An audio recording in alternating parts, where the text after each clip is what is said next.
ബിർസ മുണ്ട ബ്രിട്ടീഷുകാർക്കെതിരെ ധീരമായി പോരാടുകയും അദ്ദേഹത്തിൻ്റെ 400 ഗോത്രവർഗ പോരാളികളെ നഷ്ടപ്പെടുകയും ചെയ്തു. എന്നാൽ ചരിത്രം അതിക്രൂരമായിരുന്നു. വെറും 12 മരണങ്ങൾ മാത്രമാണ് രേഖകളിൽ രേഖപ്പെടുത്തിയത്. ഇതൊരു കെട്ടുകഥയല്ല, മറിച്ച് ഇന്ത്യയുടെ സ്വാതന്ത്ര്യ സമരത്തിലെ വിസ്മരിക്കപ്പെട്ട ഒരു അധ്യായമാണ്. ഗോത്രവർഗക്കാർക്കുമേൽ ബ്രിട്ടീഷുകാരുടെ പീഡനങ്ങൾ വർദ്ധിച്ചപ്പോൾ ജാർഖണ്ഡിലെ വനങ്ങളിലും കുന്നുകളിലും മുണ്ട ഗോത്ര സമൂഹം അവരുടെ നിലനിൽപ്പിനായി പോരാടിക്കൊണ്ടിരുന്ന കാലത്ത് ബിർസ മുണ്ട ശക്തമായ ഒരു പ്രതിരോധത്തിന് നേതൃത്വം നൽകി. ബ്രിട്ടീഷുകാർ അവരുടെ ഭൂമി കൈക്കലാക്കുകയും പാരമ്പര്യങ്ങൾ തകർക്കുകയും അവരുടെ സ്വത്വം ഇല്ലാതാക്കാൻ ശ്രമിക്കുകയും ചെയ്തു. ഇത് വെറുമൊരു ചൂഷണം മാത്രമായിരുന്നില്ല, മറിച്ച് ഒരു സംസ്കാരത്തെ മുഴുവൻ തുടച്ചു നീക്കാനുള്ള ശ്രമമായിരുന്നു.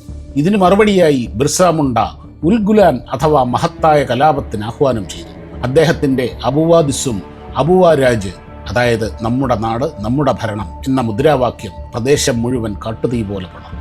തങ്ങളുടെ ഭൂമിയും മന്ദസ്സും തിരിച്ചുപിടിക്കാൻ ആയിരക്കണക്കിന് ഗോത്രവർഗ പുരുഷന്മാരും സ്ത്രീകളും അദ്ദേഹത്തോടൊപ്പം ചേർന്നു. തുടർന്നാണ് 1900 ജനുവരി 9 എത്തിയത്, ഒരു കൂട്ടക്കൊലയുടെ ദിനം. ഡോംബാരി ബുരു കുന്നിൽ ആയിരക്കണക്കിന് ആളുകൾ സമാധാനപരമായി ഒത്തുകൂടിയിരുന്നു. കുടുംബങ്ങളും സ്ത്രീകളും കുട്ടികളും അവിടെ ഉണ്ടായിരുന്നു.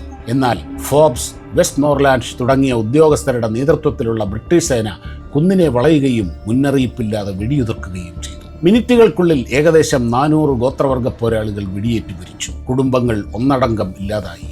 ആ കുന്ന് ഒരു രക്തക്കളമായി മാറി. എന്നാൽ ഇവിടെയാണ് ഞെട്ടിക്കുന്ന വശം. പിന്നീട് ബ്രിട്ടീഷ് രേഖകൾ അവകാശപ്പെട്ടത് വെറും 12 പേർ മാത്രമാണ് മരിച്ചതെന്നാണ്. നൂറുകണക്കിന് ജീവനുകൾ കേവലം ഒരു സംഖ്യയായി കുറയ്ക്കപ്പെട്ടു. ചരിത്രത്തിൽ നിന്ന് ഏതാണ്ട് മായ്ക്കപ്പെട്ടു. ക്രൂരത അവിടെയും അവസാനിച്ചില്ല.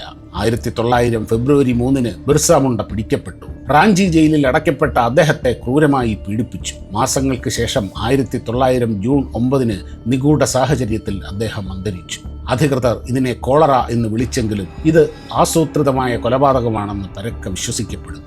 മരിക്കുമ്പോൾ അദ്ദേഹത്തിന് വെറും 25 വയസ്സ് മാത്രമായിരുന്നു പ്രായം.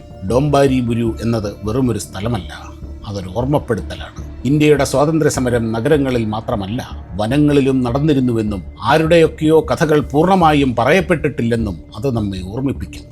ചരിത്രം അവരെ നിശബ്ദമാക്കാൻ ശ്രമിച്ചാലും അവരുടെ ത്യാഗം ഇന്നും അലയടിക്കും.